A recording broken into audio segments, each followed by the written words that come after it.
Hello everyone, welcome to the introduction of our very first major case study assignments in Data Science 2103.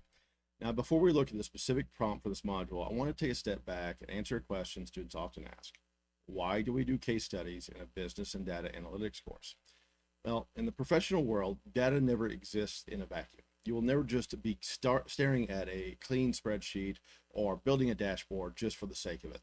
Data is always tied to real organizations, messy human behavior, financial pressures, and deep ethical responsibilities. Now, a case study is designed to move you past simple textbook definitions and force you into the role of a decision maker. You're going to look at a complex, real world situation, identify the underlying problems, analyze them using our course frameworks, and then recommend highly realistic, actionable solutions backed by concrete evidence. This is exactly what executives, data strategists, and consultants do every single day. Now, for the very first case study, we're going to be diving into a massive topic, the ethics of data mining and social media. Now, every day, platforms collect astronomical amounts of user data. We're going to look at the tension between users' expectations and reality, the difference between true informed consent versus simply clicking I accept on a terms of service page. We will look at how business incentives like targeted advertising and hypergrowth collide with corporate ethical responsibilities. Now, to prepare for this, you have three mandatory resources posted in the LMS.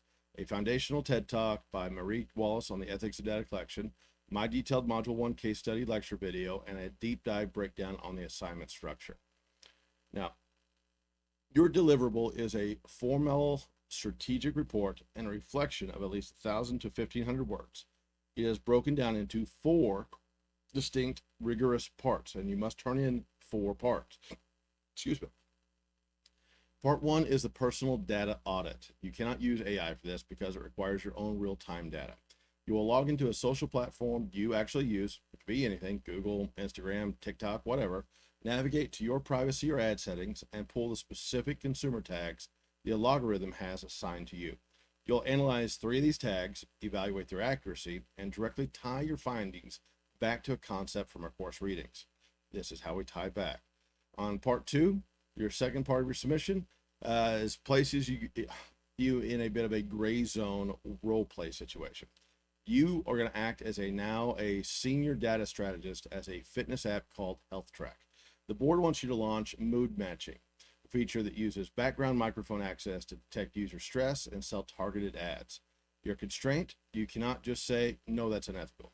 The company needs revenue to survive. You must draft a decision memo, and I will show you what a decision memo looks like in one of the videos, proposing the launch plan that balances profitability with ironclad ethical integrity, including exact opt-in notifications, text, and precise kill switch data listening parameters. So you're going to take this ethical conundrum and write a memo to your boss explaining these pieces. This is going to require outside research from what I provided you in the class. Now, part 3 is a real-time context analysis. You will locate a news article from the last 3 months regarding a real-world data privacy scandal or a regulation change. They're happening all over the place. It can be anything, updates to the EU AI Act or recent social media lawsuits. And you're going to synthesize how that climate impacts your hypothetical health track launch. So you're going to compare what you're wanting to do in health track with what the laws in the world is actually looking at and how they're functioning. And part 4, you're going to close with that professional ethics. You'll identify the specific job title you hope to hold in 5 years, outline a realistic data ethical pressure you will face in that role, and explicitly define your personal line in the sand, a practice that you would refuse to participate in, even if it cost you your job. Now, let's talk about execution, because a lot of failures in this course happen to missed procedural steps, not weak writing or something of that nature. You have 2 mandatory submission requirements for this case. First, you must upload your formal Word document, which is a DOCX, to the plagiarism detection link in the LMS.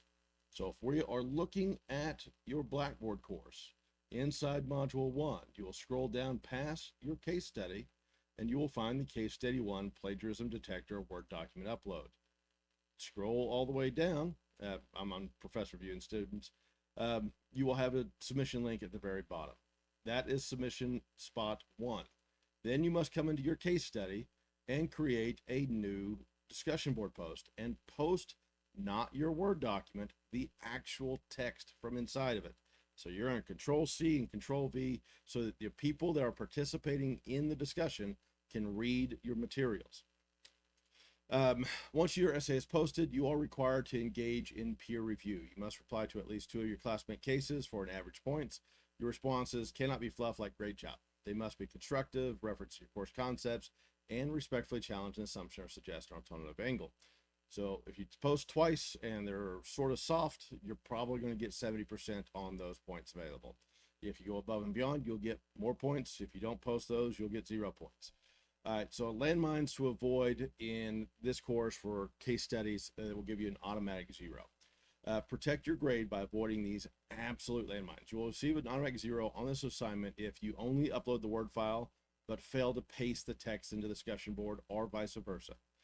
There is any plagiarism or AI generated content in your submission, that this must be entirely your own original thinking. So if you have AI generated stuff or plagiarized things, you'll get a 0 on the assignment. Or if you submit late work is not accepted under any circumstance. Just because Blackboard Canvas allows you to click upload after 5 p.m., the deadline does not mean it will be graded. A late submission at 5:03 p.m. is a late submission and will receive a 0. So data is all about constraints, specifics, and aligning things correctly. Timing is one of those data pieces you're going to learn how to deal with inside this course.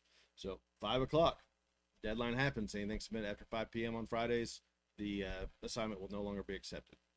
Now, we evaluate these reports on a few different things. We do them on clarity, depth of analysis, quality of writing, your real world experience, and how actionable your recommendations actually are. So start early, write this section by section, and make sure your arguments are highly specific. If you hit a wall or have a question about the health track scenario, reach out to me earlier in the week and we'll work through it. Otherwise, good luck, analyze deeply, and I look forward to reading your strategies. Have a very good day. Bye, guys.